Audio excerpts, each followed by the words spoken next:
All right, so we're going to go ahead and start our demo of how to draw value in your sketchbooks for the beginner's drawing project.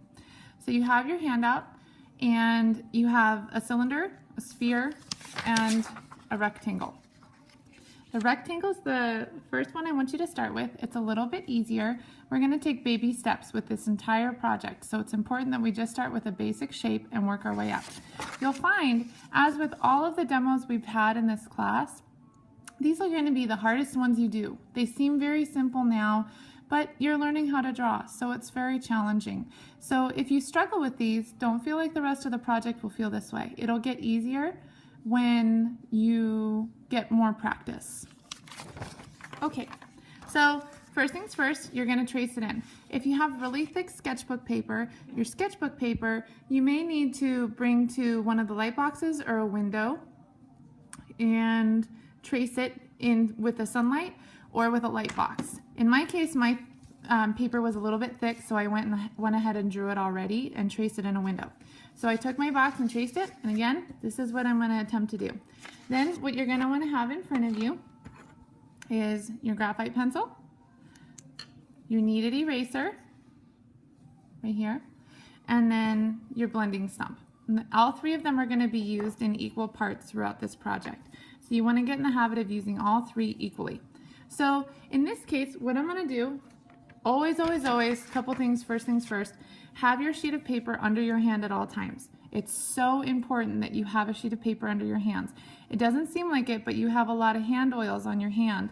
Those hand oils are going to affect your paper in different ways. Also, if you wear lotion, if you had lunch, you inherently are going to have oils on your skin that won't show up on the paper, but they will show up with the pencil, and especially when you go to use the blending stump.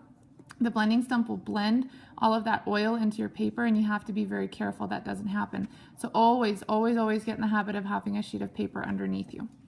Okay, so first things first, notice how my pencil's pretty dull. You can see that very flat end right there. That's the best way to work with larger areas to blend. That way you don't have a ton of pencil strokes showing. So let's start. I'll show you what I mean in a second. Notice how these are nice and thick. That's from that really dull pencil line.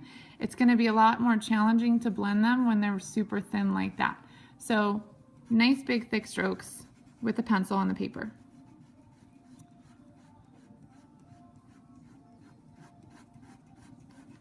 I'm going to build up my layers like so.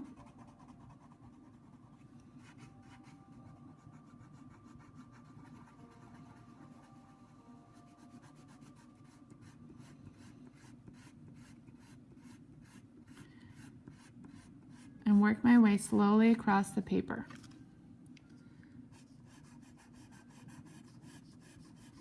I'm going to change directions every once in a while just to make it a little easier on myself.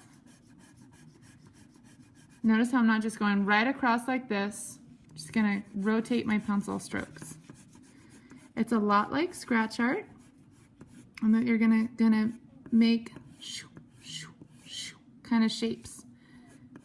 You don't want to go like this because those will start to build up and they won't look good after a while. I'll show you what I mean when we get into the lighter areas.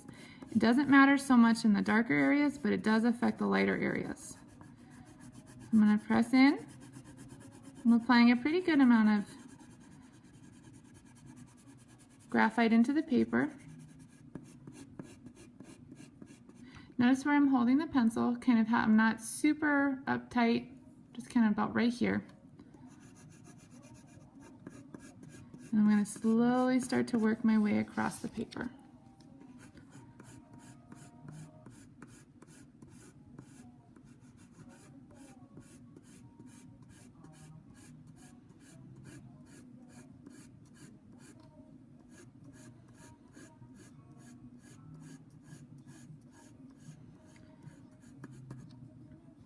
Now the catch is you don't want to go back and forth like this, because if you keep going, these edges are going to show through. These lines, like where you started and picked up, those will show. So you want to have nice, even marks. Lift up your pencil every time. If you get in the habit of doing this, it'll be just as easy as if you're going back and forth like this.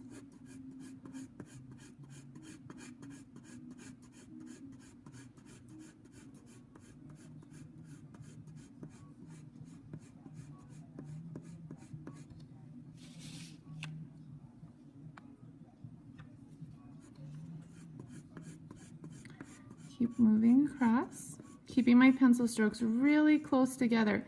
That's so important. Notice how here you can see they're kind of separated. I'm going to come in and kind of pull all those lines together very slowly.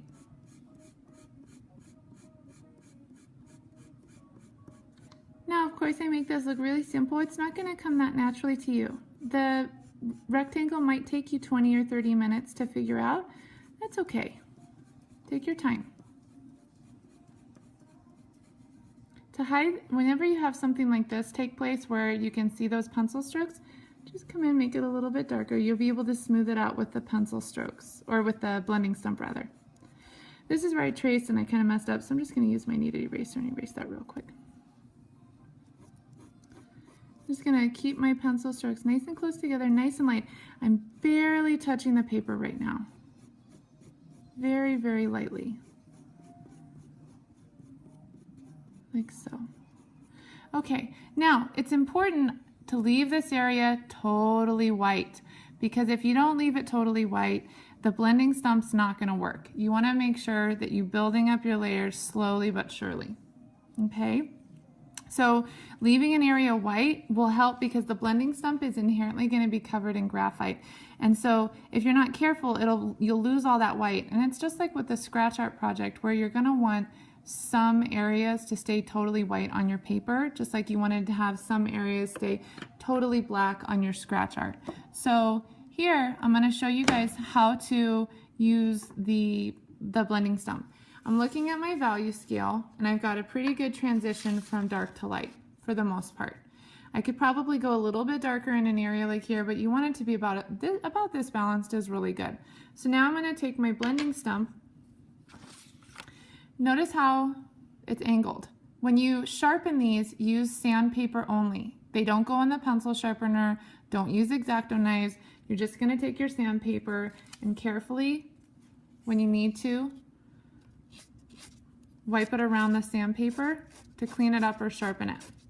You may notice that sometimes the blending stumps, they stop working, or they don't do as much value, and it doesn't look like I did much here, but it kind of ripped up. Basically, they're just rolled up pieces of paper. But when you kind of rough it up on the sandpaper, it makes all the difference.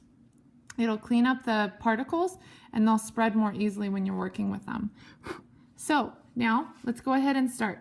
I'm going to hold it really low to the paper. So this part of the paper is touching the entire blending stump.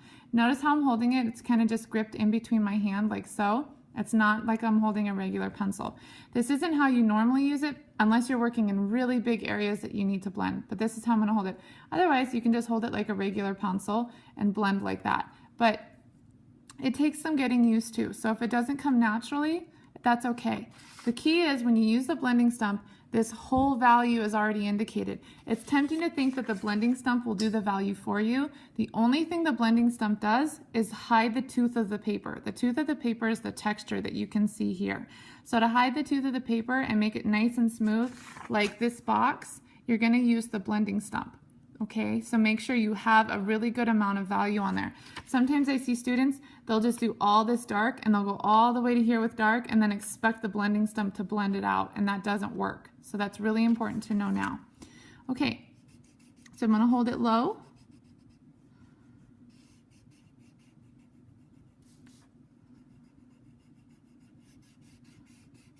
And slowly pull it across. You can hold it like a pencil if you need to kind of bring it in here.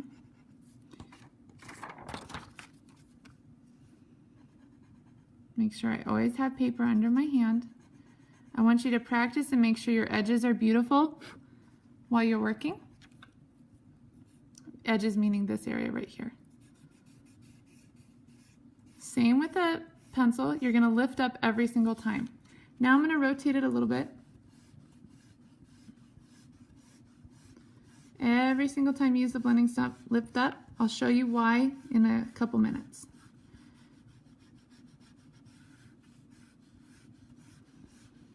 In here, to kind of smooth these areas, you can kind of go in kind of a circular motion. Circular motions help. They come with a little bit of practice. I'm going to hold it like a regular pencil here. Press in that tooth, get that edge nice and even. I want you to make sure your edges are beautiful like this, or as close to as beautiful as possible, because that's how your drawing's going to be. You're going to have lots of edges in your drawing that you're going to want to make perfect.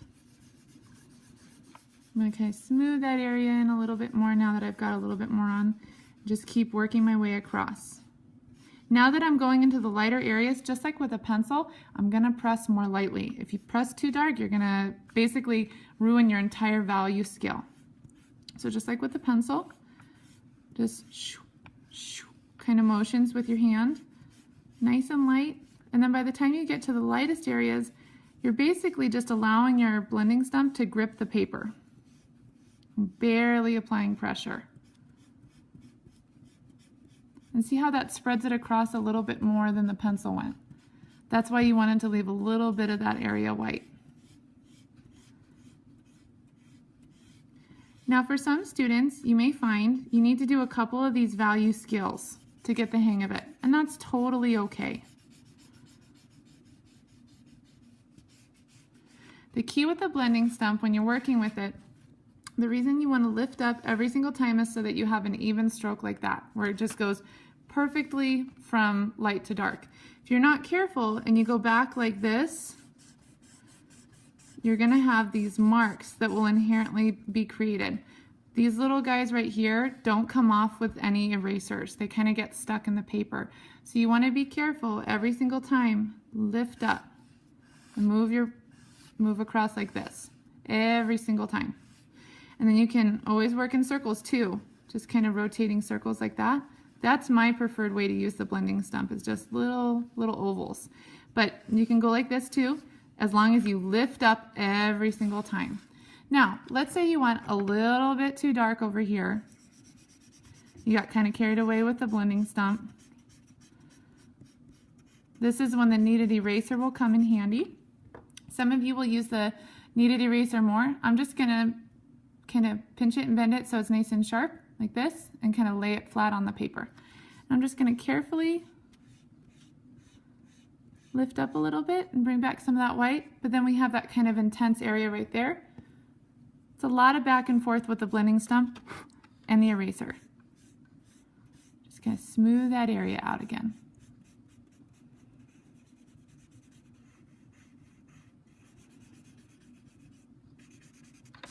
Okay, and there's my value scale. Again, most important thing, work light to dark, take your time. Always lift up with the pencil when you're working across. You don't want to go like this with the pencil. You want to lift up every single time you make a pencil stroke. Same with the blending stump, always pull it across gently. Both of these work with pressure, so you need to work darker, you're going to put more pressure on your paper. Lighter, you're going to put less pressure. This is the hardest part of the box, is making sure that looks great. So take your time with that. If you need to do 2 or 3, do 2 or 3. It doesn't take a long time and it's worth it in the long run. It'll make your life a lot easier as you move on to the next tutorial.